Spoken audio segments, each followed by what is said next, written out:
coming in hot, Chinchy. What's going on, brother? Casey, what's up, bro? You got a lot going on, dude. We got, Sean's son is playing professional baseball right now. His Redbirds are doing good. Everything's going good for the Casey. Don't ever say the Redbirds again, Oh, dude. I said We're not the Cardinals. We're not the Cardinals. The Cincinnati Redlegs. The Reds. Red Legs. I'm sorry. I'm sorry to the people of Cincinnati. That's a bad move. We should be. We should. And everyone in Cincinnati right now just cringed. All right, well, okay, fine. Sorry, Cincinnati, but I'll make it up to you. Let's start with Cincinnati Reds, the Red Legs. Sean Casey, Hall of Fame in Cincinnati. They're coming, man. You said it like a month ago. You're like, they're coming. They're going to be good. Yeah, they got a good team, man, and they are here. They're 3 back in the wild card. The Brewers are obviously playing so well in the Central that they got the best record in baseball. So that could be a tough task to catch them, but they could. You never know. But they're playing better baseball, man. They're what are they now? 6 games over 500 or 5 games? They're up there. They're within 3. They're up there with 3 of the wild card, right behind the Padres, the Mets. Cubs are kind of they could catch them. But they're playing well, man. They're playing well. The rotation's healthy. Hunter Green's coming back soon. They got some things happening. Bro, Elly de la Cruz, 280s. He's in the 280s, 1920 homers, 70. He's going to wind up with like in the 80s, he'd be the MVP. Like this is like an MVP 80s season. 30 stolen bases, right? 30 stolen bases. 30 bags. He's got a shot at 30-30. I mean, the dude is an all-star, superstar. He really is, man. He's a superstar. And just being with him out there in Bristol, like seeing him up close, man, he's just a different, just the way he looks. He's so tall, he's so lean, he's so fast. It looks a little different. So, like I said, he can't teach experience in baseball. The more you play, the better you're going to be. And Elly de la Cruz continues to impress. And I'll tell you what, if he goes off in this second half and brings the Reds to the playoffs, you're looking at some awards maybe. You never know. You could be looking for some awards, maybe in an MVP conversation. All right, so if there's a problem with them, who are you concerned about? Like the Cubs are struggling, the Mets are struggling, Padres are starting to figure it out a little bit. They made some moves at the deadline, but who do you want the Reds to be chasing right now? Do you think it's the Mets? Do you think it's the Cubs? Listen, they're going to be chasing. Those are all good teams. I think that's the great thing about the third wild card is that like so many more teams are in it now, and I think that's why the deadline gets a little dicey because teams that are 500 are asking, are we buyers? Are we sellers? What are we? And you look at the Padres, they were buyers. Look at the Mets, they were buyers. Talk about getting better in the bullpen. When they both those guys were huge. The Brewers didn't do much because I think they felt like they were okay. Mm-hmm. The Cubs didn't do a ton because I just think they didn't get it done. I think of them. I think of the Red Sox. So you look at the Reds, man, like I said, with Hunter Green coming back, the way those guys are playing, they feel like they're just getting hot at the right time. They're starting to make a run. Tito likes what he sees, but they have the pitching to make the run and catch any of those teams. Yeah. Right now, at this moment, here's a question. Who do you like best to be? If you had a World Series favorite right now, is it the Brewers? The Brewers are playing well, aren't they? They because I look at the rotation and I go Woodruff, Peralta, Mizorowski, who's banged up a little bit, took one off the shins. So he's not like that hurt. But then Quinn Priester's been unbelievable in that 4 spot. They really talk about getting him and just letting him go, winding him up, and letting him go like Murph's done. So, Isaac Collins right now is going to win probably NL Rookie of the Year. He looks great. Frelick is hitting for more power this year. So's Terang.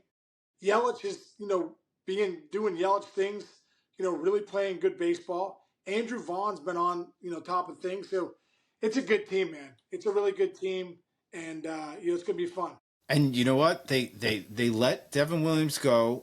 That trade is very quirky right now because obviously Nestor is not a Brewer anymore. He apologized. He sent out a note apologizing that the Brewers are a great franchise. I'm sorry I could have done more. Couldn't have done more there. Nestor seems like a good guy for that.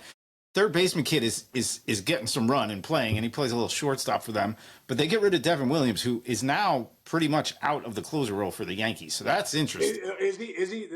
Booney said it on. He does those talking. He does talking Yanks, bro. Your boy, Booney. John Boy. John Boy. I'm sorry. Yeah.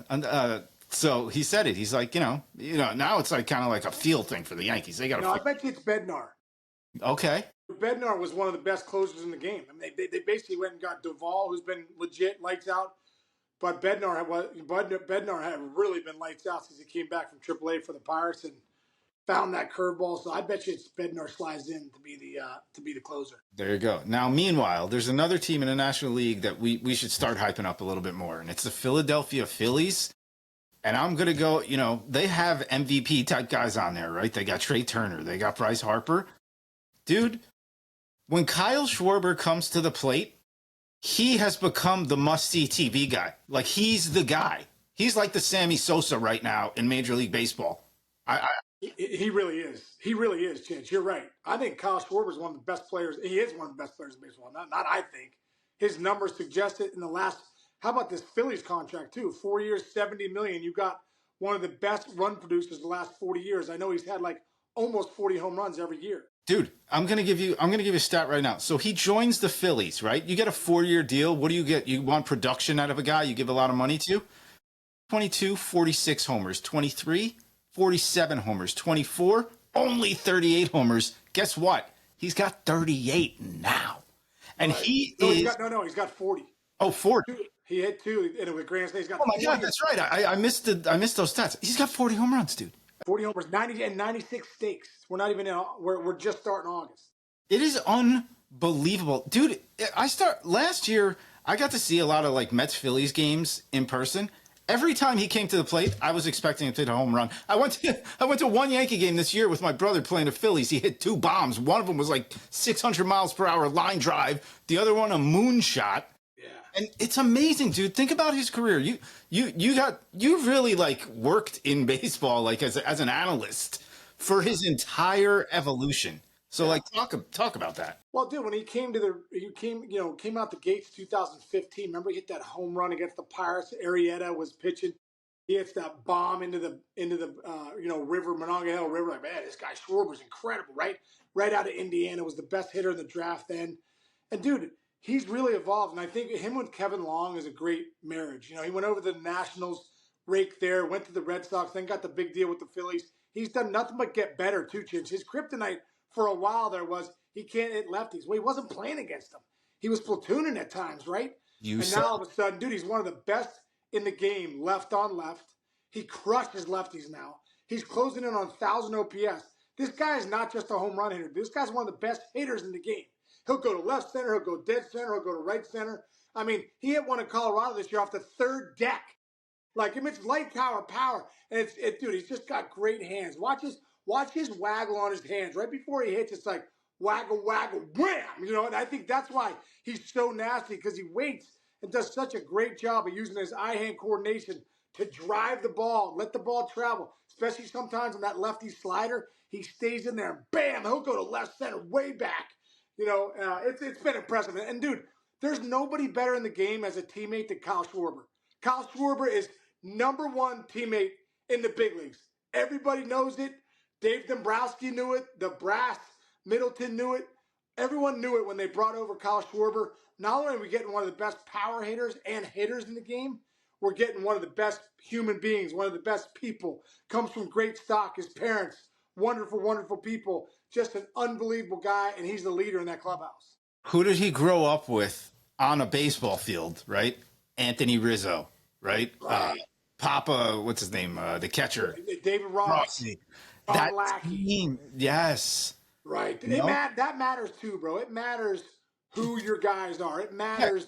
I'll say one more name. Chris Bryant was the prospect like he was. So like he's sitting there with him winning a championship with those guys. Like it's got to mean something, right? You learned from who? Jim Tomei. Like who taught Sean Casey how to be a big Barry Larkin, Greg Vaughn, Pete Harnish. Those guys teach you how to be pros. You're a guy like Schwarber. If you're learning from Anthony Rizzo and John Lester and John Lackey and David Ross, like you're being brought up right, And I love with Schwarber. No one hits the ball further than Schwarber in the game, but you ever see him pimp one? Never. So it's like you don't have to do these big pimp jobs if you're hitting home runs. Like act like you've been there before. Kyle Shwarber, Aaron Judge. You ever see Aaron Judge do that? No. Ohtani? No. So some of the greatest hitters in the game, the best players are all hitting it and taking off. He might do a little pause for a second, drop the bat and go, but he's not standing there watching it. So, much respect to Schwarber. And also, dude, talking to D-Row in the WBC, he absolutely loved him. I got a chance to get to know Schwarber, while he was with the Cubs and get to meet his parents too. Great people, Reds fans too, growing up. I believe it was in Middleton, and they're just, just really good people, really, really good people. And the other thing I was going to say was, one thing about Schwarber is, you look at this season, Chinch, I almost feel like this is the season that everyone's like, oh, there's the best player in the National League, one of the best, because I think that All-Star game too, dude, comes up and he hits those 3 home runs, gets 3 swings in the All-Star game for all the marbles in that extra inning game. Bam! He hits all 3 of them and he becomes the MVP of the All-Star game. So this is the year of Kyle Shwarber, dude. This is the year of Kyle Shwarber, one of the best hitters, players, leaders in the game. There you go.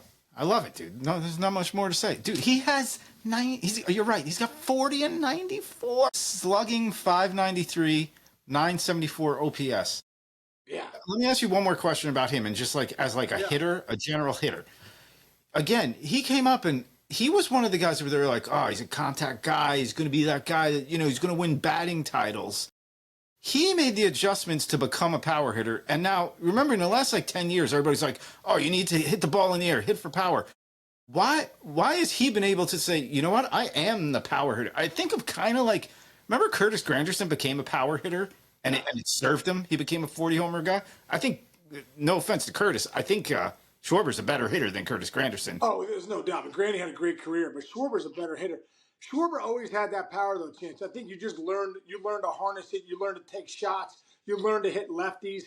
This is Schwarber's, I believe, 11th or 12th year in the big league. This guy's not 11. This isn't his 4th year. I mean, this is his right. 11th year.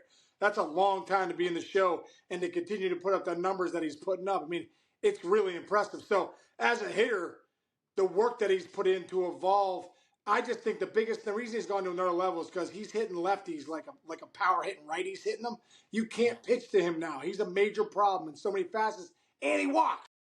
And he walks too. So he's going to put together good at bats for you. And when he hits, it's usually out of the yard. 82 on base percentage right now. And I'll give you one more stat because I'm giving too much. We're not giving him too much credit. We're not giving him enough credit. He's learned how to get the RBI. He had a year in 2017. He had 30 bombs and 59 ribbies. He's 94, 104, 104. Now he's at 94 again right now in 2025. Yeah, well, all the credit last year too, he was leading off last couple of years. So now finally Trey Turner's leading off. I think Schwarber's hitting second or third. So, gives him some more RBI opportunities. But it's impressive, man. And like I said, nothing better when good things happen to good people. He's one of the best guys in the game. All right, well, you're one of the best guys in the game, man. How's it? Let's give the fans a quick update. How's your hip doing? You walked around. You're walking around. My hamstring. Yeah, it's all right. No, it's all right. It's connected to my hip. It's all right. It's getting better, dude. It's getting better. It's slowly but surely, man. I took the brace off yesterday, and I'm starting to walk around a little bit. It's still super tight, but I'm getting there, man. I rode the bike today for 10 minutes, and I don't recommend tearing your hamstring at the age of 51. It's not a fun surgery. All right, you're great. All right, hey, we come back tomorrow. Let's come back tomorrow. Do another one tomorrow. Let's do it, man. Let's do it. Everyone out there, thanks for listening. We appreciate you. We'll see you guys tomorrow. See you, brother. See you.